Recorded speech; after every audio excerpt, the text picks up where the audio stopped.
A'udhu billahi minash shaitani rrajim. Bismillahir rahmanir rahim. Assalamu alaikum wa rahmatullahi wa barakatuh. Alhamdulillahi rabbil alamin wa salatu wassalamu ala rasulillah Muhammad ibn Abdullah wa alihi wa sahbihi wa mawala wa ba'd.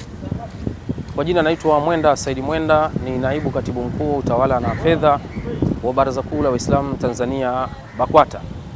Napenda kutumia fursa hii kuweza kualika nyote katika maazimisho ya sherehe za Darul Maarif maarufu tunapenda kuziita Darul Maarif Day kwa mwaka huu 2026.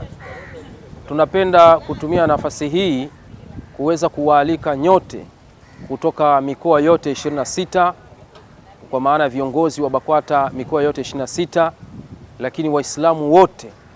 Na hivi tunavyozungumza tayari maandalizi zaidi ya 90% yameshatimia na yanakwenda vizuri. Kwa hiyo tunakuombeni sana viongozi wote, Waislamu wote kutoka sehemu zote Tanzania kuweza kuhudhuria katika shughuli hii ya Darul Maarif. Na kama tunavyoeleza ni kwamba haya ni maazimisho ya kielimu kama vile ambavyo tunaona wenzetu wa Tamta na baki ya sehemu nyingine wanafanya. Darul Maarif ni madarasa ambayo imeasisiwa na Mheshimiwa Mufti wa Tanzania Dr. Abubakar bin Zubair bin Ali, na iko makao makuu lakini imeenea katika mikoa yote 26. Kwa hiyo tunatoa wito watu waje wajionee maonyesho ya vijana wetu kwa mafunzo ambao wameyapata. Madrasa hii tangu kuanzishwa kwake sasa hivi ni takriban miaka 10, lakini haya ni maazimisho ya 6 tangu kuanzishwa kwake. Ratiba ya shughuli yetu hii ya Darul Maarif inaanzia tarehe 31. Tarehe 31 asubuhi saa 1 kutakuwa na ufunguaji wa hafla hiyo, ikiwa ni pamoja na upandishwaji wa bendera. Tutapandisha bendera na dua kubwa itafanyika hapa. Kwa hiyo tunatoa wito watu kuweza kuhudhuria, na kuna siri kubwa sana zinapatikana katika dua ile ya ufunguzi. Baada ya dua ya ufunguzi ambayo itakuwa ni tarehe hiyo 31, tarehe 1 kutakuwepo na hadhara pia ya kina mama. Hadhara ya kina mama ambayo itaanza mubashara baada ya salatu dhuhuri. Kwa hiyo tunaomba pia kina mama waweze kuhudhuria hapa Kinondoni BAKWATA makao makuu, wahudhurie kwa wingi kabisa kuweza kuidiriki hiyo hadhara ya kina mama.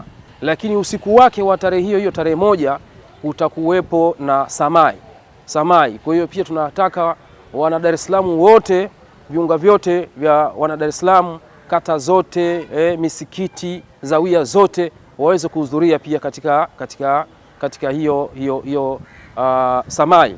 Lakini tarehe 2 ambayo ndiyo kilele cha shughuli hii ya Darul Maarif, tunatarajia mgeni rasmi katika kilele kuwa Waziri Mkuu wa Jamhuri ya Muungano wa Tanzania. Kwa hiyo tunatoa wito pia watu wengi, kama unaweza kushindwa katika siku zote, basi hii siku ya mwisho ya kilele tuweze kuhudhuria kwa wingi iwezekanavyo, tarehe 2 mwezi wa 8 2026. Na maonyesho haya yote yatafanyika hapa BAKWATA makao makuu. Tunatarajia viongozi mbalimbali, viongozi mudiri mbalimbali kutoka katika madaris mbalimbali kama zile za Tanga, Tamta na sehemu nyingine watahudhuria katika hadhara hiyo. Kwa hiyo naomba tunatoa wito kuhakikisha kwamba watu wote ambao tunasikia tangazo hili tuweze kuhudhuria. Na ninapozungumzia kwamba maandalizi yamekamilika, na kusudia kwamba kutapatikana vyakula vya kutosha viko hapa. Kuanzia siku ya kwanza watu watakula, watakunywa, siku ya pili kula na kunywa, vile mpaka siku ya kilele.